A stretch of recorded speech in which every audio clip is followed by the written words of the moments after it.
Selebgram Lisa Mariana dukung Ridwan Kamil untuk melakukan tes DNA guna membuktikan siapa ayah dari anak yang diklaim oleh Lisa Mariana.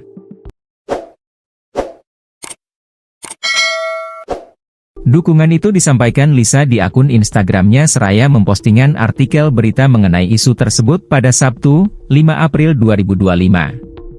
Unggahan ini memicu berbagai komentar dari netizen, dengan beberapa di antaranya menyarankan agar tes dilakukan di dua tempat berbeda untuk menghindari manipulasi hasil. Sebelumnya, Ridwan Kamil telah memberikan klarifikasi terkait tuduhan berselingkuh dan memiliki anak dari Lisa Mariana. Ia menegaskan bahwa semua tuduhan tersebut adalah fitnah. Tuduhan ini sangat tidak berdasar, ujarnya dalam sebuah pernyataan. Di sisi lain, Ridwan Kamil juga telah membentuk tim pengacara untuk menghadapi dugaan pencemaran nama baik yang dilayangkan oleh Lisa Mariana.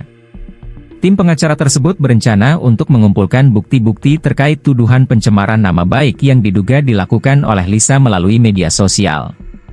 Kuasa hukum Lisa, Jombo Nababan, merespons langkah hukum yang diambil Ridwan Kamil. Ia menyatakan, silakan saja jika Ridwan Kamil ingin melaporkan klien saya. Setiap orang berhak melaporkan dugaan tindak pidana. Jombo menegaskan bahwa masalah pencemaran nama baik dapat diselesaikan melalui jalur hukum. Isu perselingkuhan antara Ridwan Kamil dan Lisa Mariana semakin memanas dengan rencana tes DNA dan ancaman laporan pencemaran nama baik. Proses hukum yang akan berlangsung diharapkan dapat memberikan kejelasan bagi kedua belah pihak.